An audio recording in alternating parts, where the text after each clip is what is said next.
Right, have we got any Australians back with us yet? Any Australians? Oh, welcome home, sir. Welcome home. Welcome home. Did you find out what your granddad did? I've got his name in a book, and I'll show you what room he was kept in. All right? Yeah, Crown Jewels. Yeah, we got an Australian in. Can't be too careful, can we? Anyway, welcome, sir. Welcome. Thank you. Right, we have just walked down Water Lane, so called because until 1280, before they built these outer walls, the River Thames used to wash up on that wall behind you. So we would have all been stood in the river. Also behind you some windows, which is on the right-hand side, which light up the King's house. It's the one with the half-metal balcony. And the large window on the top floor on the right-hand side lights up the council chamber. Now it's in that very room that Guy Fawkes was interrogated after the failed Gunpowder Plot of November 1605. This was the plot to blow up the Houses of Parliament when King James I and all his ministers would have been inside the building. Now first, Guy Fawkes would not reveal the names of his fellow conspirators, but a torture warrant had been signed by the King and he was taken down to the basement of the White Tower and laid upon the rack. He later returned to that room, a much taller man, and finally revealed the names of his fellow conspirators. Now, although we still celebrate on the 5th of November each year by the lighting of bonfires, setting off of fireworks, it's wrongly assumed that Guy Fawkes was burnt at the stake. He was in fact hanged, drawn and quartered at the Old Palace Yard, Westminster in January 1606. Right, we're now standing at the most famous, or shall I say infamous gate in the world, Traitor's Gate. This was built on the orders of King Edward I because he required a safer, more useful entrance into the tower. Rather than using the twisting narrow streets of London, where convoys could be attacked, stores stolen, prisoners set free, he's decided to use the River Thames as a highway, so at high tide, boats could pass through this gate and load their cargoes in safety. Therefore, it's originally known as Watergate. See, American friends, we had Watergate first. Ours has got a few less leaks in it, though. I'll explain later, sir. Now, we realised that having an opening in the outer wall would weaken the defences of this premier fortress, so we ordered that a tower be built above the gate to defend it.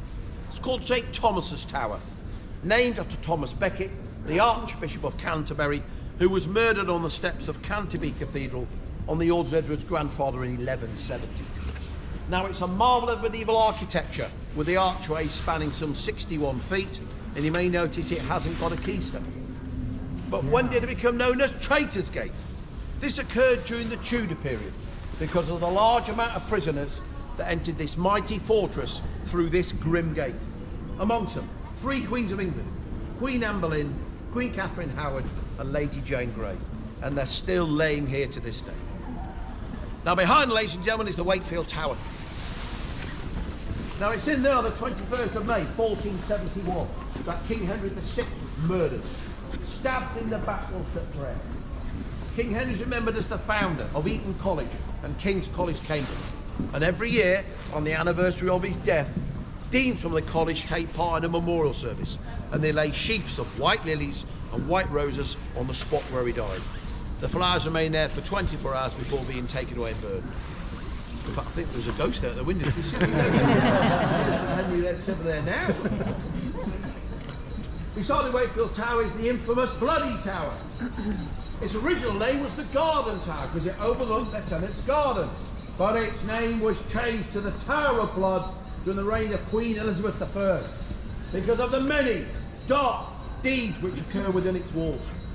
Surely the darkest of them all was the alleged murder of the 2 boy princes in 1483. Now, the death of their father, King Edward IV, young Prince Edward, and his younger brother, Richard Duke of York, aged just 12 and 9, were brought to the tower by their uncle, Richard Duke of Gloucester. Soon after they arrived, he declared them illegitimate. So Uncle Richard became King Richard the... Sir? Second. Oh, for goodness sake, I thought you were privately educated. Richard III, thank you very much, Richard III. Soon after, those boys disappeared, so they were never seen alive again. Now, King Richard III died 2 years later at the Battle of Bosworth Field. Soon after he died, a man came forward and he admitted to smothering the princes up there in a bedroom. 191 years after they disappeared, the remains of 2 small boys were found in a box underneath some stairs leading to the White Tower. Experts of the day declared they were indeed the missing princes, and on the orders of the king, they moved to Westminster Abbey, where they're reinterred in a place known as Innocents' Corner, named in their honour, where they both still lie to this day. If you're intending to go to Westminster Abbey, Willie, here in London, please go and visit that spot. It's a very sad part of English history. Now, earlier on the tour, I showed you the drop gate in the Barwood Tower archway, and here within the archway of the Bloody Tower, you can see a much larger one. That weighs over 2.5 tons, and it's still in full working order. Now, some of you older members of the audience might have seen some black and white movies of Errol Flynn holding it up with one hand, fighting off the enemy with the other. That did not happen. That was Hollywood, for goodness sake. That weighs over 2.5 tons. Now, as we pass through the archway, I want you to look to the left-hand side. You'll see there's a metal ring on the wall there. That's a further reminder how boats would have tied up there before this roadway was raised in 1280. What a fantastic engineering achievement that would have been. Right, we're also learning something? Yeah. Want some more British history? Yeah. Yeah. You Brits want to give me a hurrah? Hurrah! American friends? Yeah. Beautiful, let's go.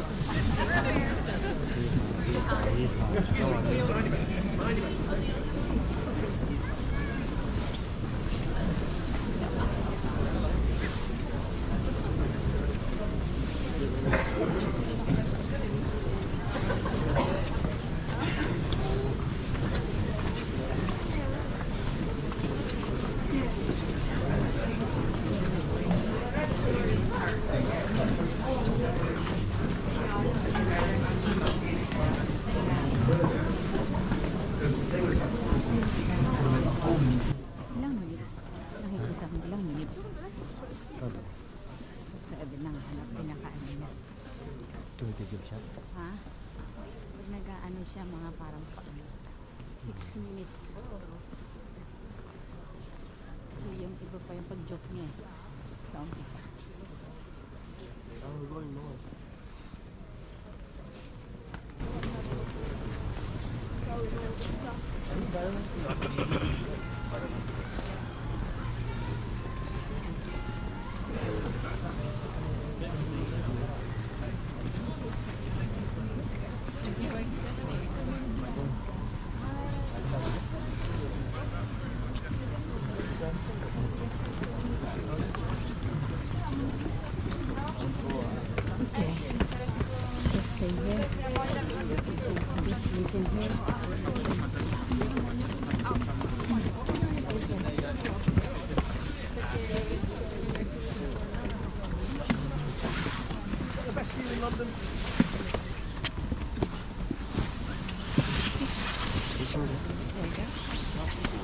You remote, hang on a minute.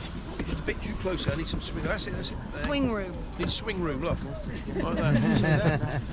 I don't know if it can do it. Right, somebody know what bridge that is over there? Tower Bridge. You could get that confused with London Bridge. Go to Arizona. It's the Tower of London. That's the bridge that the man thought he was buying when he ordered London Bridge. We sent him London Bridge. Imagine how disappointed he was when he opened the box. Now you order something from Amazon, you think, that's not what I ordered. Right, we're now standing in the inner ward of the Tower of London. Behind me is William the Conqueror's fortress, the White Tower. This was Buckingham Palace of its day for its first 500 years. This was the tallest building in England when it was built. Work began in 1078. It took 20 years to complete, under direction of a man called the Gunpowder Plot. He was the Bishop of Rochester. It stands over 90 feet tall. The walls are 15 feet at the base, tapering to 11 feet at the top. Now on each corner you'll see there stands a turret. 3 of them are square, but the one in the northeast corner is round because it was in there that the first Royal Observatory was established to move to Greenwich in 1675. Now above each turret you will see there is a crown in gold leaf, and below that there's a weather vane showing the royal standard. This denotes that this is still a royal palace. And although no longer a royal residence, it served, as I said, for its first 500 years. Now the royal apartments on the top floor, the floor below that was a council chamber. It was a banqueting hall. It was accommodation for knights and their ladies and the chapel of St. John the Evangelist. The floor below that was used for servants and their retainers. Oh. This is the pantomime country, for goodness sake. Madam, ever guess what that floor was used for? Torture? Red wine, madam. It was a royal palace. And you look like a lady that knows about red wine. No, but you're right. It was a dark and evil smelling place, and only lit by the torturers' candles. No cries of anguish had been heard outside of those thick walls. Today, it's brightly lit, and very little trace remains of its former use. In fact, today, it's another one of our gift shops. And if you find yourself down there later on today, ladies, you will see that the prices are still equally torturous.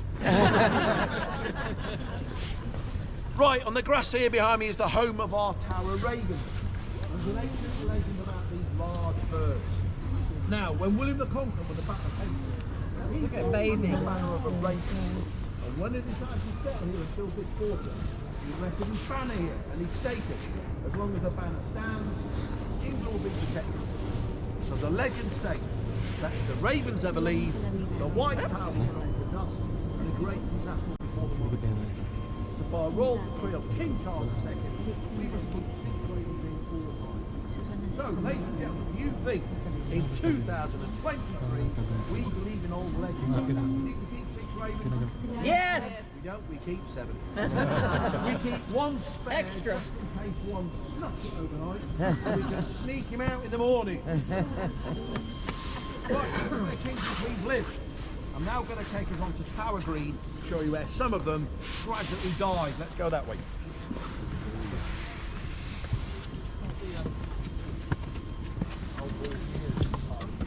Sorry.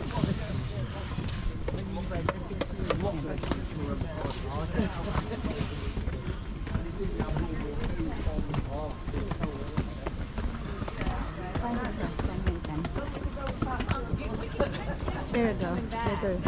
I will be right there. Dun.